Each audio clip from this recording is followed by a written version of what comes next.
ॐ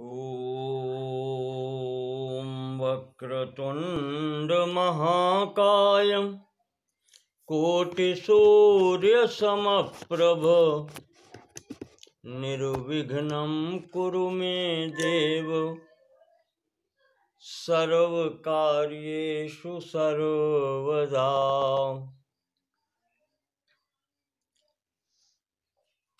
यः स्थूल सूक्ष्मः प्रकट प्रकाशो यः सर्वभूतो न च सर्वभूतः विश्वं यतश्चैद तदविश्वहेतो नमोस्तु तस्मै पुरुषोत्तमाय नमोस्तु तस्मै पुरुषोत्तमाय। श्री विष्णु पुराण के प्रथम अंश के अंतर्गत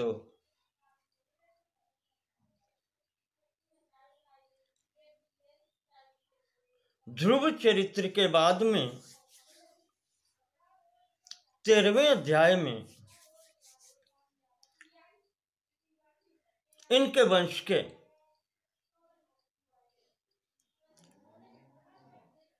राजाओं के अन्य राजाओं के चरित्रों का वर्णन हुआ है।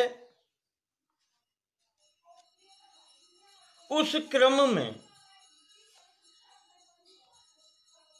भगवान पराशर जी मैत्रेय जी को बतला रहे हैं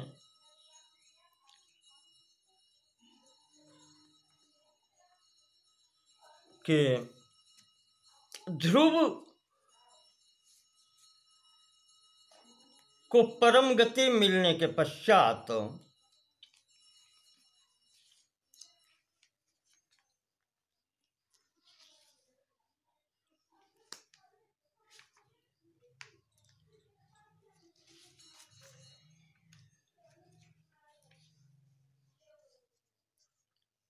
ध्रुव की पत्नी से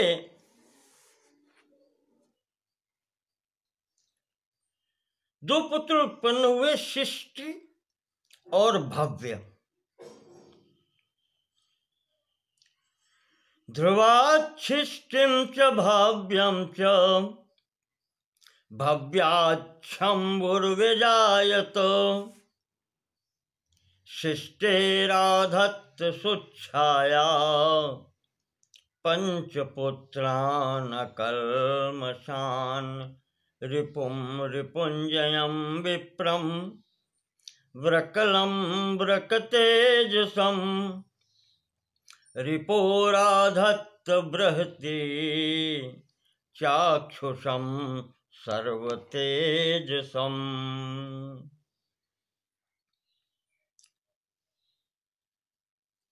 ध्रुव के दो पुत्र हुए, शिष्ट और भव्य। भव्य से शंभु का जन्म हुआ और शिष्ट की पत्नी का नाम था सुच्छाया। उससे 5 पुत्र हुए, रिपु, रिपुंजय, विप्र, व्रकल और वृक्तेजा। इसमें रिपु के उसकी पत्नी बृहति के गर्भ से चाक्षुष नाम का पुत्र उत्पन्न हुआ और इस चाक्षुष की पत्नी का नाम है पुष्करणी।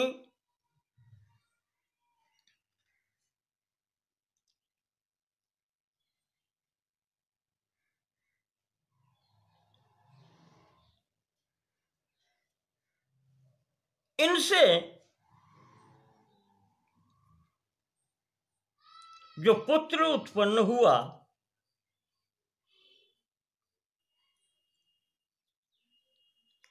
वो भी मनु कहे गए।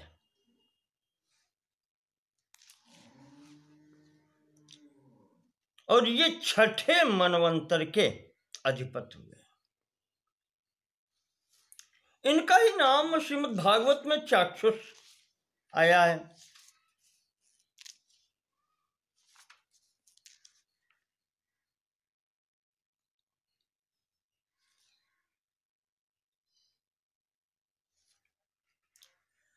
और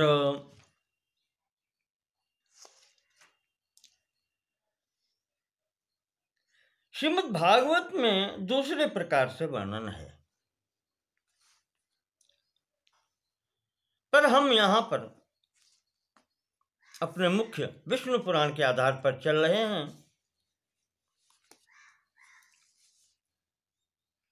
ये जो मनु हुए, इनकी पत्नी का नाम है नडवला। इनसे 10 पुत्र उत्पन्न हुए। इनके नाम है कुरु, पुरु, शतद्युम्न, तपस्वी, सत्यवान, शुचि, अग्निष्टोम, अतिरात्र, सुद्युम्न और अभिमन्यु। और ये जो बड़े हैं सब में कुरु, इनके पुत्र हुए अंग, सुमना, ख्याति, क्रतु, अंगिरा और शिव।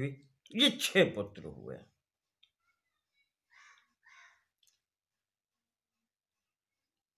ये हमारा अंग जी जो हैं,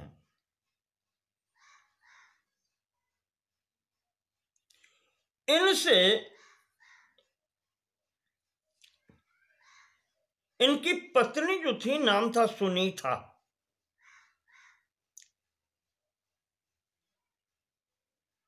सुनीता के गर्भ से महाराज अंग को एक पुत्र प्राप्त हुआ।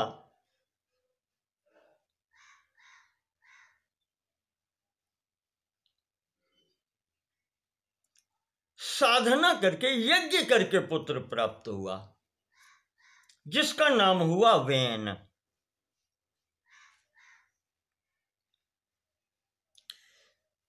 श्रीमद् भागवत में आता है वेन महादुष्ट हुआ। देखें आप, पुत्र कहते हैं कि माता पिता के तपस्या के फल स्वरूप प्राप्त होता है। महाराज जी ने सब कुछ किया, पर पुत्र जो प्राप्त हुआ ये बहुत दुष्ट निकला। और यहां तक दुष्ट निकला कि इसके आचरण से अंग बहुत दुखी हुए। एक दिन रात को सोते समय विचार करते हैं कि अब हम क्या करें, कहां जाएं। प्रतिदिन इसके दुर्गुणों का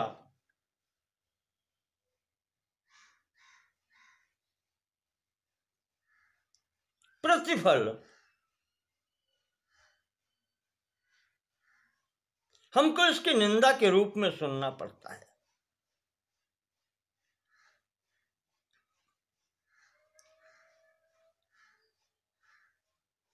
कहते हैं कि प्रायेण, श्रीमद् भागवत कह रही, सुखदेव जी परीक्षित जी को बता रहे थे कि प्रायेणाभ्यर्चितो देवो ये अप्रजागृह में धिनः।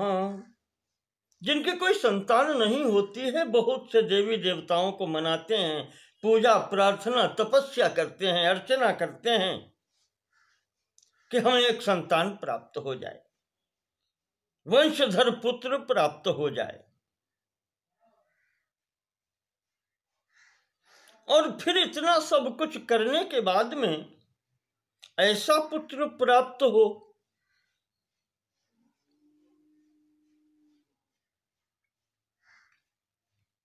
तो अब क्या किया जा सकता है।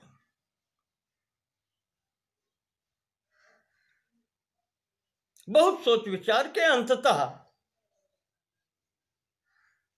कहते हैं कोई उपाय नहीं सूझता, तो अपने वही फिर व्यक्ति जब दुखी होता है संसार से, तो उसमें विरक्ति आती है, फिर कोई अपना नहीं। अब आशा ही परमम दुखम, निराशा परमम सुखम। व्यक्ति जब तक आशा करता है उसे दुख ही प्राप्त होता है, और दुख वहीं से प्राप्त होता है जहां वो कामना करता है, आशा करता है।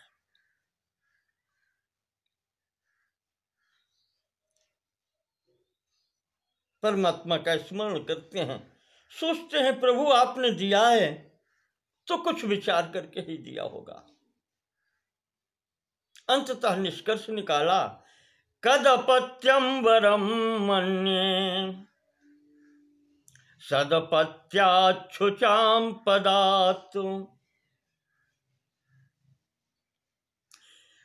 सुपुत्र की अपेक्षा कुपुत्र बहुत अच्छा है। कद अपत्यम वरम मन्ये, मैं तो मानता हूं कि कुपुत्र बहुत अच्छा है।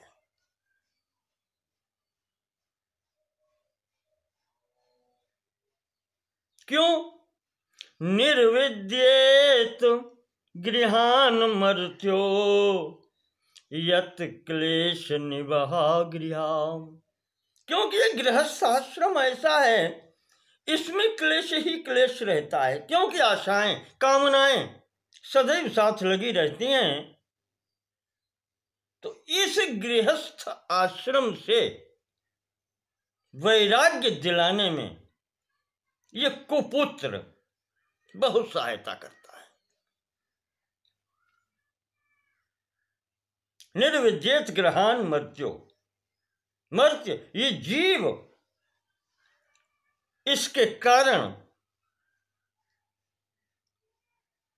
निर्वेद को प्राप्त हो जाता है, वैराग्य को प्राप्त हो जाता है, विरक्ति को प्राप्त हो जाता है।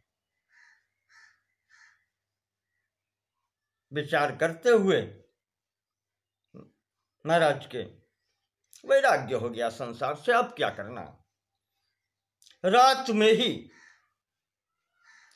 परिवार को, रानी को, सबको छोड़, सोते हुए छोड़ करके घर छोड़ के चले गए। और ऐसे गए विरक्त होकर के कि बहुत कुछ खोज की गई, प्रातःकाल होने पर महाराज जी नहीं मिले। पता ही नहीं चला कहां चले गए।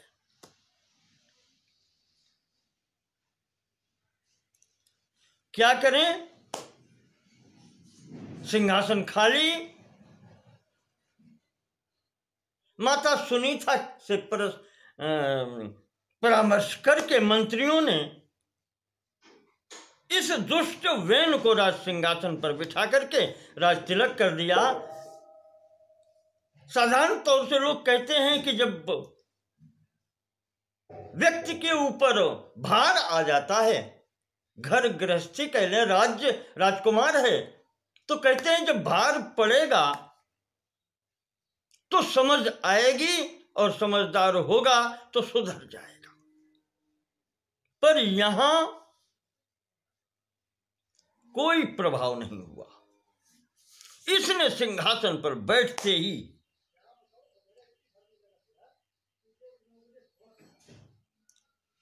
अपने राज्य में कह दिया कि आज से कोई पूजा पाठ नहीं होगा, सब बंद। तो होगा क्या? कहा सर्वदेव मयो नृपः, कि यहां तो राजा जो है वो सर्वदेवमय होता है। संपूर्ण देवताओं का निवास राजा के शरीर में, और जब संपूर्ण देवता इसी में रहते हैं तो सबसे बड़ा देवता हुआ राजा। तो किसी की पूजा करने की आवश्यकता नहीं, तुम सब मेरी आराधना करो, मेरी पूजा करो। न यष्टव्यम न दातव्यम न होतव्यम द्विजा क्वचित। द्विजों पर, ब्राह्मणों पर भी आदेश हो गया अन्य किसी का न यज्ञ करो, न दान दो, न हवन करो। इति न्यवारयत् धर्मम। इस प्रकार से उसने धर्म का निवारण कर दिया। प्रजा में अधर्म फैल गया।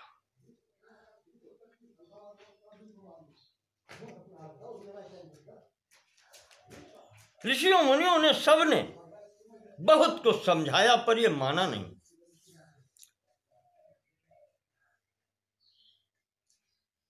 वहां तो परीक्षित जी को बताया है सुखदेव जी ने कि परीक्षित तो जब ये नहीं माना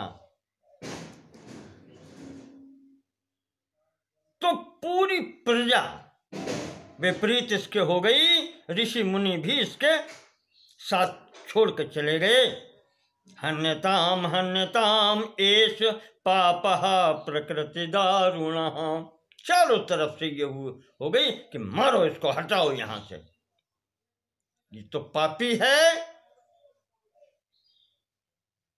तो कहते हैं कि ऋषियों मुनियों के हुंकार मात्र से ये मारा गया। अब जब ये मारा गया तो अब क्या हो? महाराज अंग का पता नहीं, इसे बिठाया समाप्त, तो सिंहासन फिर सूना हो गया।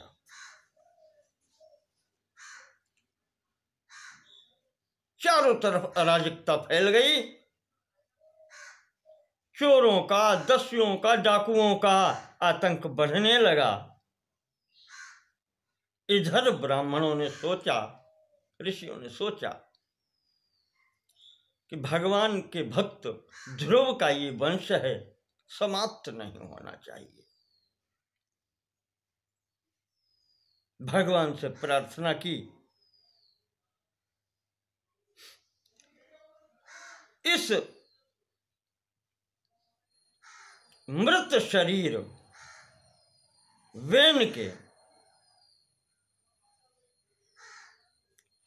दाहिनी जंघा का मंथन किया गया, जिससे काला कलूटा पुरुष उत्पन्न हुआ।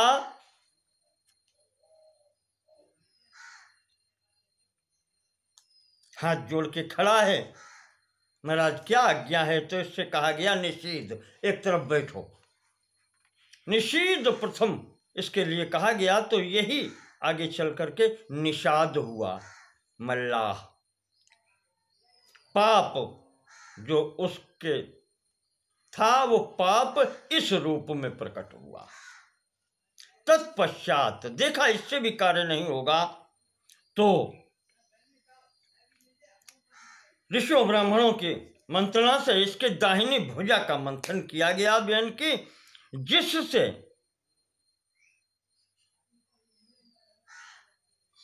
एक मिथुन जोड़ा उत्पन्न हुआ।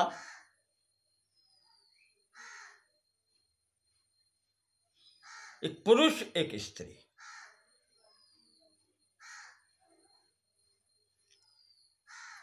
जो पुरुष था उसका नाम हुआ पृथु,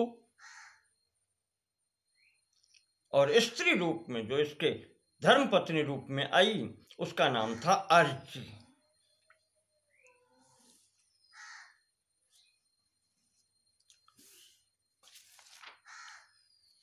तो इस प्रकार से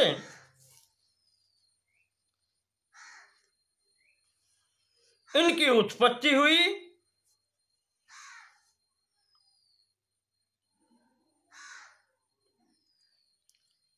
ये पूर्ण रूप से तैयार होकर के आए थे, क्योंकि अब ये उत्पत्ति अलौकिक उत्पत्ति है, ये भगवत कृपा की उत्पत्ति है, ये स्वरूप भगवत स्वरूप ही है। जिस समय ये पृथु उत्पन्न हुए हैं तो ब्रह्मा जी ने जब इनका हाथ देखा तो लक्षण अवतार लक्षण दिखलाई पड़े कि भगवान का ही अवतार है या उनका ही अंश है।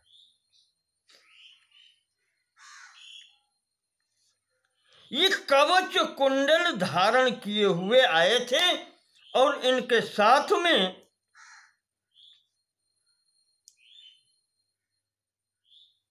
आद्यम आजगवम नाम खात पपात ततो धनु, अग्नि के समान तेजस्वी बालक। तो इनके लिए दिव्य धनुष खात पपात आकाश मार्ग से आया धनुष, आजगवम नाम, आजगव नाम का धनुष, शराश दिव्या नभसा कवचम च पपात। हाँ, यह कवच भी आया है और आजगव नाम का धनुष ये आकाश से प्राप्त हुआ। कहते हैं इस सुंदर पुत्र के उत्पन्न होने मात्र से उस दुष्ट राजा बेन को भी परम गति की प्राप्ति हो गई।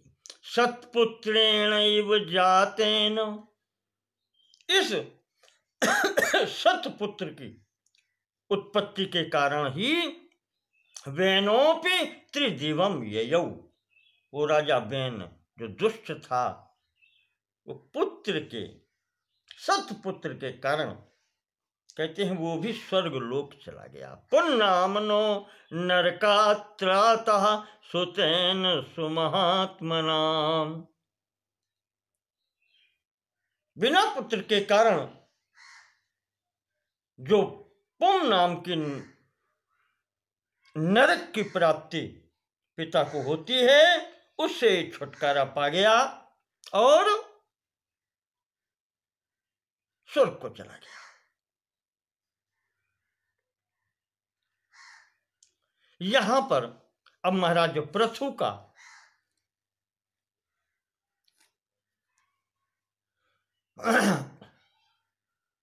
तिलक सिंहासन पर बिठा करके किया गया।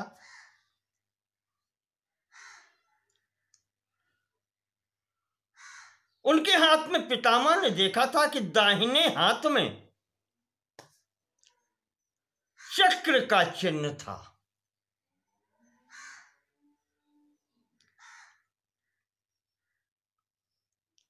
ब्रह्मा जी ने कहा कि ये साक्षात विष्णु का अंश है।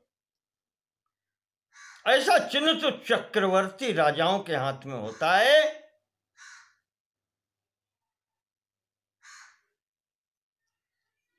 ये देवताओं से भी बढ़कर है। भवत्यव्याहतो यस्य प्रभावस्त्रिदशैरपि, देवताओं की तरह इसकी गति अव्याहत होगी। अव्याहत कि इसकी गति को कहीं कोई रोक नहीं पाएगा, हर स्थान पर इसको सफलता प्राप्त होगी। और कहा ये गया, पराशर जी कह रहे हैं मैत्रेय से कि पित्रा अपरंजितास्तस्य प्रजास्तेनानुरंजिता, पिता बेन के द्वारा जो प्रजा थी अपरंजिता, उस अपगता कहना चाहिए कि रंजना, यानी कि प्रजा को सुख नहीं देना, प्रजा का रंजन जो पिता नहीं कर पाया, सुख नहीं दे पाया प्रजा को, उस प्रजा का रंजन इस संतान ने किया पृथु रूप में आकर के। इस कारण से इस धरा धाम पर महाराज पृथु प्रथम राजा कहे गए।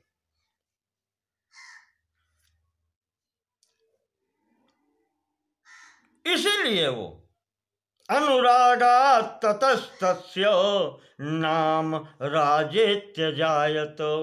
प्रजा का रंजन करने के कारण, प्रजा को सुखी करने के कारण इन महाराज पृथु को राजा भी कहा गया।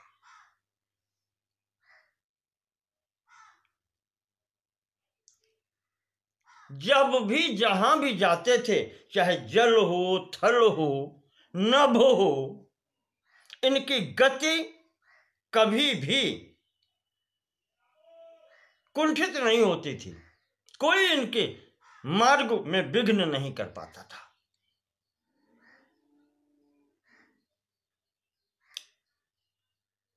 पर्वत हो, जल हो, जहां भी जाते थे, हर स्थान पर इनको मार्ग मिलता था, स्वतः मार्ग मिलता था, कभी विघ्न नहीं होता था।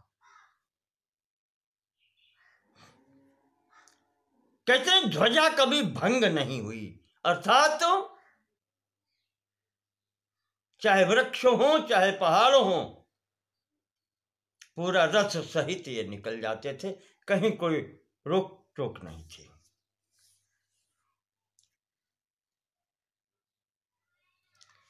इस प्रकार से इनके राज्य में प्रजा हर प्रकार से सुखी हुई।